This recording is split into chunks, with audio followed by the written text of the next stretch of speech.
अस्सलाम वालेकुम। आज मैं आपके साथ बहुत ही आसान और मज़ेदार सी रेसिपी शेयर कर रही हूँ। ख़ास बात यह है कि थोड़ी सी चीज़ों में बग़ैर मेहनत के बहुत सारे बन के तैयार हो जाएंगे। इसको आप स्कूल लंच में दे सकते हैं, ब्रेकफास्ट में दे सकते हैं और शाम की चाय के साथ परफेक्ट है। रेसिपी अच्छी लगे तो लाइक कीजिएगा, मेरे चैनल को सब्सक्राइब कीजिएगा। इंस्टाग्राम पर फॉलो कर सकते हैं आप किचन विद तहमीश के नाम से।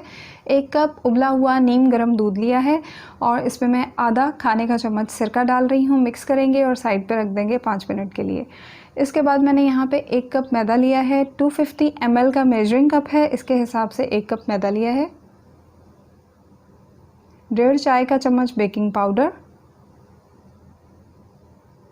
1.5 चाय का चम्मच ले लीजिए या आधा खाने का चम्मच ले लीजिए। आधा खाने का चम्मच और 1.5 चाय का चम्मच दोनों बराबर होते हैं, इसलिए मैं आपको इस तरह से बता रही हूँ कि अगर आप खाने के चम्मच से ले रहे हैं तो आधा ले लीजिए, चाय का चम्मच ले रहे हैं तो 1.5 चाय का चम्मच ले लीजिए। छान लीजिए और इसके बाद जो हमने दूध में डाल के रखा था सिरका, वो हमारा बहुत अच्छा सा बटर मिल्क जो है वो तैयार हो चुका है। बटर मिल्क बना के डालने से जो है ये बहुत सॉफ्ट, बहुत मज़े के बनते हैं। अब मैंने इसमें 1 खाने का चम्मच भर के चीनी डाल दी है, 1 चौथाई चाय का चम्मच नमक डाल दिया है और 2 खाने के चम्मच में इसमें मेल्टेड बटर, पिघला हुआ मक्खन डाल रही हूँ। मैंने इसमें होममेड बटर डाला है, आप कोई सा भी बटर डाल सकते हैं। और मैंने यहाँ पे 1 अंडा लिया है, वो डाल दिया है। रूम टेम्परेचर अंडा लीजिएगा, फ्रिज का ठंडा अंडा मत लीजिएगा। और इसके साथ ही जो बटर मिल्क बना के रखा था वो भी इसमें डाल देंगे और इसको अच्छी तरह से मिक्स कर लेंगे। गुठलियाँ नहीं होनी चाहिए, लम्स नहीं होनी चाहिए, स्मूथ सा बैटर बनना चाहिए। और मिक्सिंग के दौरान ही इसमें मैं आधा चाय का चम्मच वनीला एसेंस डाल रही हूँ।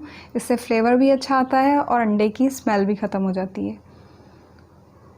तो इस तरह का स्मूथ सा बैटर बनना चाहिए कि इसमें लम्स और गुठलियाँ नहीं हो, ना तो बहुत पतला हो ना बहुत ही गाढ़ा। पैन चूल्हे पे गरम होने के लिए रख दिया है। पैन को एक दफ़ा हम तेज़ आंच पे अच्छा सा गरम कर लेंगे, फिर उसकी फ्लेम लो कर देंगे, उसको हल्के टेम्परेचर पे ले आएंगे। और इसके बाद हमने क्या करना है कि पैन में थोड़ा सा आधा चाय का चम्मच कुकिंग ऑयल डाल के उसको इस तरह से टिश्यू से पूरे पैन में फैला लीजिए। बिल्कुल हल्का सा हमने पैन को ग्रीस करना है कि पैनकेक इस पर चिपके नहीं, सिर्फ इसलिए डालना है। और बस शुरू में 1 दफ़ा डाल दिया, बाद में मैंने दोबारा नहीं डाला क्योंकि नॉन स्टिक पैन है। अगर नॉन स्टिक पैन नहीं है तो फिर आपको थोड़ा सा ऑयल ज़्यादा लगाना पड़ेगा, लेकिन बहुत ज़्यादा ऑयल नहीं लगाएंगे। इस तरह किसी बर्तन से या चम्मच की मदद से छोटे छोटे से आप क्यूट से मिनी पैनकेक्स बना लीजिएगा। इस तरह से पैन ग्रीस करने का मकसद ये था कि अभी मैं आपको पलट के दिखाऊंगी तो आप देखिएगा कि बहुत ही अच्छा सा गोल्डन सा कलर इन पे आएगा। अगर ज़्यादा ऑयल डाल देते हैं तो पैनकेक्स जो हैं वो पैन पे चिपकते नहीं हैं और उन पे अच्छा सा गोल्डन कलर नहीं आता है। इस तरह हल्का ऑयल लगाने से पैनकेक्स जो हैं वो पैन पे चिपक जाते हैं और ऐसा अच्छा सा गोल्डन कलर आता है। और जब आप देखें ऊपर बबल बन रहे हैं तो पलटने का टाइम आ जाता है और मिनटों में बहुत ही मज़ेदार से मिनी के पैनकेक्स बन के तैयार हो जाएंगे। 1-1 मिनट लगेगा दोनों साइड से पकने में।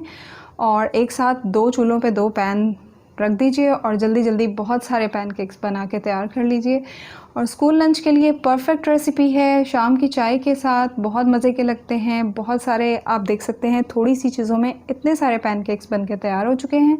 और इसको आप डिफरेंट चीज़ों के साथ सर्व कर सकते हैं। आप बटर के साथ सर्व कर सकते हैं, आप इसको हनी शहद के साथ सर्व कर सकते हैं और इसके अलावा चॉकलेट सॉस के साथ सर्व कर सकते हैं। और बगैर किसी चीज़ के ये सिंपल प्लेन भी बहुत मज़े के लगते हैं और बनाना बहुत आसान है। ज़रूर ट्राई कीजिएगा और वीडियो अच्छी लगे तो लाइक कीजिएगा और मुझे दुआओं में याद रखिएगा। अल्लाह हाफ़िज़।